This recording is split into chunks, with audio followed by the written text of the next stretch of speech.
Hello everyone and welcome back to Knot Life. If you've been following along, you know that we have these wires hanging out of the top of our pilot house ceiling here, and these are for accent lights. But I was unable to find these in Trinidad, so what I did is when I ordered these ones from Canada, just a little, I think it's called a bezel light, just a little waterproof light, LED with a cover that snaps on. So this is flush mount, it goes right to the ceiling.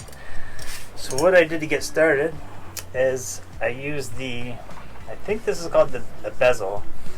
I used the cover and I traced out a shape here. It's not necessary to have a hole there, but once I make the wire connections, I need somewhere I can tuck the wires up because this goes completely flat against the surface. There's no indentation here. So there has to be a cavity, so I'm going to be making a cavity through the foam once I get through that fiberglass. To do that, I'm going to be using a multi-tool blade. So this is the multi-tool blade. This is a multi-tool. Let's get started.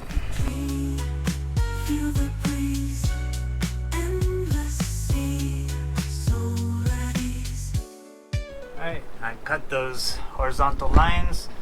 Next thing I'm going to do is drill out the ends here so that all these are connected.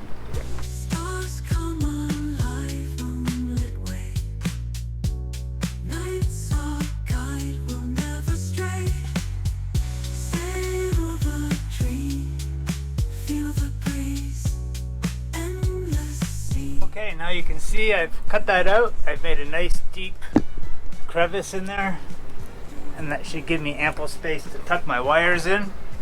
On to the next step. Alright, so I did a little test run on the first light and the solder was not getting hot enough, so I farted around with it. It was kicking on and off. I realized the soldering iron is actually broken. There's a short somewhere where the power wire goes inside the coil. It's a single strand copper. Very likely that's the culprit. I'm going to move on though. I'm going to get all these wires prepared, so when I get that new soldering iron, it'll be a quick job.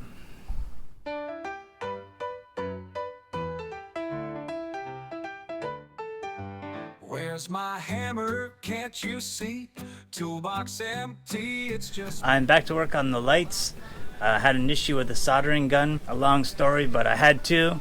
The one I was using wouldn't heat up enough. I went and bought one here in Dominican Republic. It looked really cheap and I was skeptical about it. Sure enough, we got back here from San Diego.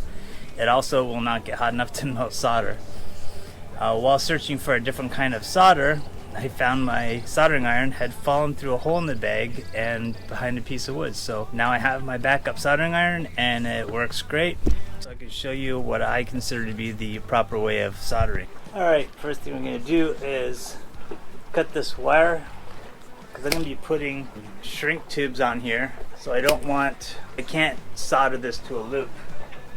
Well, not the way I want to anyways. I want to get a nice seal on it.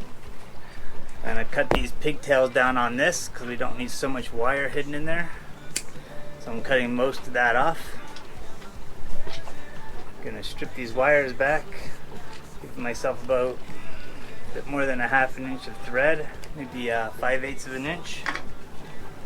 Do the same on all of these. One thing I like to do with soldering iron is a steel brush here. This one's actually brass. I like to clean it up, and I get it hot. I dip it quickly in the flux to give it a good cleaning, wipe it again, and I like to put a thin little coat of resin around it just so it's nice and shiny, and nice thin layer. Even wipe off if there's anything excess, just so there's a thin layer over top of that. It helps conduct the heat to go from the soldering iron to your wires. So now I need to find an insulator that can take both of those together. So I've got this package here. This one's probably a little too big. Yep. I really want it to just fit. I want it to be pretty tight. This one's perfect. So I'm going to slip those. Maybe I can go up with them. It's going to be difficult to get it out of the way. I'm going to cut these a little bit smaller. I don't need a lot on there. Maybe I can use them all. No, I can't use the whole thing because they won't get out of the way here to do the soldering. So I'm just going to cut a little bit off of both of these. Put my cut ends onto here just so there's a nice clean edge for sliding them on later. Next, what I'm going to do is take these wires, and I'm sure there's lots of techniques out there. I'm no professional solderer or electrician, but this works for me. I think it's an ideal way to do this. So I'm going to spread those wires around, intertangled together, and I'm going to do the same on this. So when all of these come together now, they should be able to hold together on their own, so I can free up a hand for doing the soldering.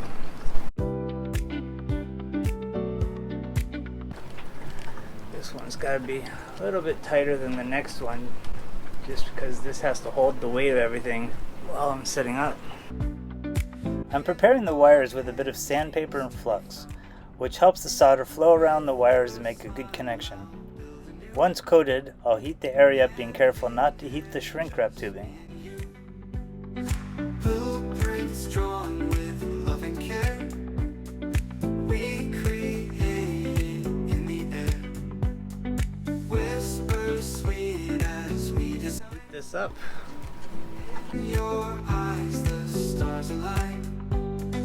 Building something awesome, baby. Fun and laughter all around.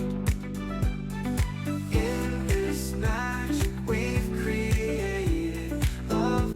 Then the tricky part, with having only two hands, I need to hold the wire still, hold the soldering gun against it while feeding solder into the connection, all the while done overhead.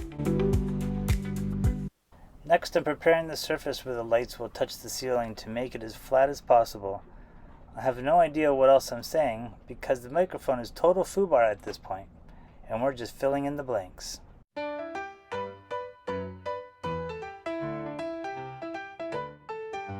Where's my hammer? Can't you see? Toolbox empty, it's just me. All I find is this old ranch. Need that hammer, got no chance. Looked in closet, looked in shed. Where's it hiding? Where it fled? Silly hammer, come to me. All I want is fix and spree. Where's my hammer? Alright, I'm ready to install these lights now. I found the sealant I'm going to use. It's called Lifecock. It's white. It's a pretty good product. It's still good. I covered it up good since the last time I used it. And I just pulled out the section of it that had dried, and the rest is still good. So what I'm doing now, I got to tuck them wires up. I mark and drill the holes out.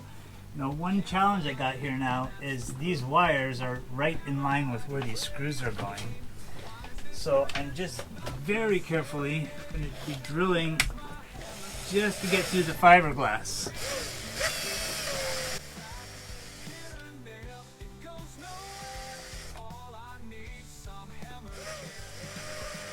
Then, what I'm going to do, pull these wires back out.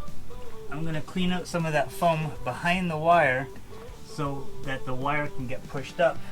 And then as I'm putting the screws in, it'll push the wires up. And also what I'm doing is cutting the pointed section off of the screws so that they'll only go in a little bit into the fiberglass.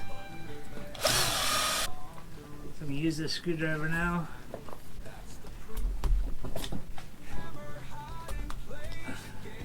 Make sure these wires can push up. These are the little screws I got. What I'm going to do is put on some safety glasses, push the screw through here, and then mark how much I want cut off. Make sure I get fully through that fiberglass, but barely get to the wire. And this will easily push the wire away. I'm just going to hold these in the pliers. The screws that came with the assembly are longer than need be, and also pointed, which doesn't help in this situation. I'm grinding them down carefully with my flapper wheel on an angle grinder. If you don't know yet, this tool combination has been very useful this year. And yes, off camera, I am wearing eye protection.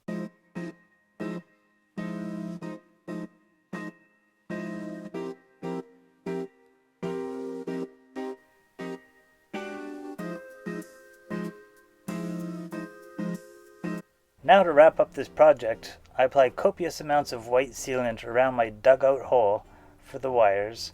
Tools in our hands, got the world at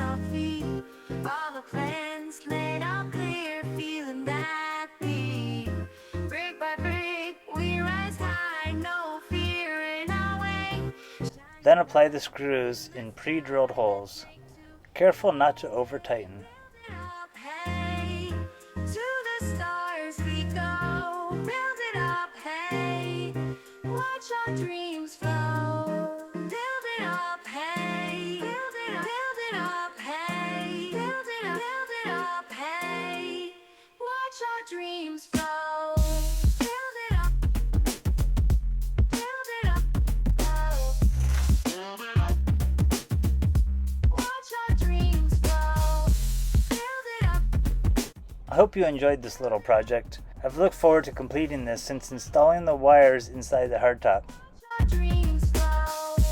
Laying tracks, spinning gold, signals lighting the path. Every step, feeling bold, laughing will last. Now I got a waterproof switch. We're going to be installing that inside where our control panel or the key is for the boat, because that's in the cockpit. It's actually going on the side of the radio. Might not be getting to that in this video.